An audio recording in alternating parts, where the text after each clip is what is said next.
I'm doing this for you, and for Mike too, I guess. Though I don't think there's much I can do to help him at this point. I suppose I should provide some background information first. I am a sophomore in a fairly good university in Boston. No, not MIT or Harvard, but still one that's a bit of a chore to get into. My freshman year, I had the option to live in honours housing and decided to roll with it. After all, at least the people would be interesting. Whatever arcane algorithm they used to process roommate requests took in my preferences and spat out the name of my future roommate, Mike. Just another random honours kid from St. Louis. The two of us got along fine for most of the freshman year, my enjoyment of Miley Cyrus notwithstanding, so we decided to room together sophomore year as well. Now, Mike had always been a pretty obsessive guy. He tended to bounce around in his interest. One week, he would devour entire series of anime, only to later start watching random online episodes of Mystery Science Theater 3000, and then begin working his way through the archives of the hottest new webcomic. And, of course, like any real obsessive, he would keep me posted on his latest craze. I humoured him. What else are roommates for? One day earlier this week, he started telling me random scary stories. You know, those random things you find on message boards. I think his main source ended up being some site called CreepyPasta. I never understood why pasta could be creepy, but whatever. I'd hear about a med student eating an arm, or someone being autopsied alive, or some random YouTube video that would drive you insane. We usually had a good laugh about them. The third day of his obsession, however, things got weird. He threw a few more stories my way before hitting the sack, but something seemed a little off. His voice had a sharp edge to it.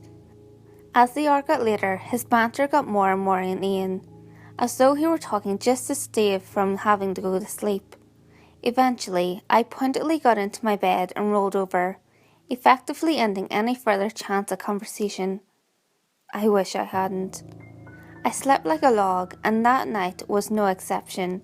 I don't think I even came close to waking. Usually I can't remember any of my dreams, but the nightmare I had that night has been clear in my mind for days now. I dreamt I was trapped in a fog so dense I couldn't see my hand in front of my face. The damp air sent chills down my spine. I could hear muffled screams in the distance. There didn't seem to be any words, just guttural shrieks of pain. Instantly, don't ask me how, I recognised the screams as Mike's. I tried my best to run to him, but my feet just slid through the fog. I couldn't get any real traction on the ground, if there indeed was any ground. The screams got further away and more indistinct, though I could still tell they were Mike's. Eventually, they faded to nothing, and I woke up. And every last trace of Mike was gone from the room. Everything. His laptop, his sheets, the official zombie survival guide poster on the wall, the heap of trash he let accumulate on his half of the windowsill. Everything. A thick layer of dust coated his entire side of the room. Absolutely nothing on my side of the room had been touched, nor had any of his stuff in the bathroom, the kitchen, or the living room of our suite. Only in the bedroom had everything been taken. I couldn't believe it. I prayed it was a dream. I pinched my elbow until the skin was red, until my fingernails drew blood. When I didn't wake up, I dialed campus security, who quickly brought in the Boston Police Department. I was immediately kicked out of the room so they could go over everything with a fine-tooth comb. I think I must have been in shock. I felt completely numb, like nothing around me really mattered. I'd left my laptop out in our suite's common room, so I used that to distract myself. Or at least try to, at any rate. When I popped open the laptop, however, a Word document stared at me. Its text was the following. I know this is stupid. I can't help but think how much I'll regret this in the morning, but for some reason I'm genuinely scared, and I feel like this is the only way I can tell someone why. So here it goes. Earlier, I was scouring the net for short horror stories, rituals, tales of scary places and the like. I came across this warning, I guess it was. I won't say what and I won't say where, for fear of you finding it yourself. Suffice it to say, sent chills down my spine. Not much is managed to do. Still, as it has become my habit, I just clicked on the next hyperlink, going ever further down the rabbit hole. The warning stayed with me though, in the back of my head, just nibbling away, waiting until I would focus on something else to rear its ugly head. This was irrational, I knew. My mind was playing tricks on me. Some ancestral fear had been played upon, some odious nightmare that was just that, a nightmare.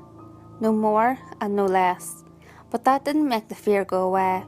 Only when I looked at the clock to see how long I had until you got back, it dawned on me I'd passed the time allotted me by the warning to stop what was coming.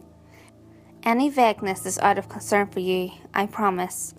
And then the real anxiety kicked in. My palms started to sweat, and my eyes refused to take close for more than a second at a time. All my hair stood on end, and I could feel my heart rate start to increase. Instantly, I knew that the warning had been real, and I had failed to heed it. My time was limited.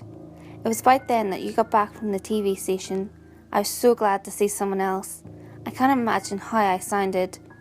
Finally, someone to fight off the dark, with a companion against the now terrifying night.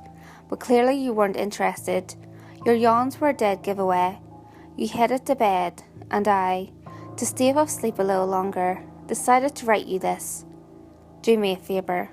If I'm wrong, forget this ever happened. If I'm right, warn them. So that's what I'm doing. I'm warning you. Just be careful. Next time you go on an archive binge on CreepyPasta, or start checking the horror thread of your favourite discussion board, or even just try googling creepy stories, if you feel a chill run down your spine at some warning you've never read before, you might want to heed it.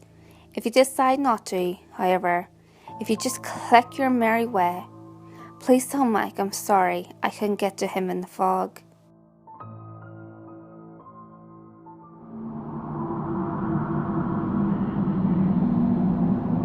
Hey guys, if you enjoyed this video, give it a thumbs up and share it with your friends. You can also leave a comment below. All feedback, good or otherwise, is always appreciated. If you have any creepy stories of your own, or have any topics that you would like me to cover, feel free to send them in via any of my social media. You can find all links to my social media in the description below.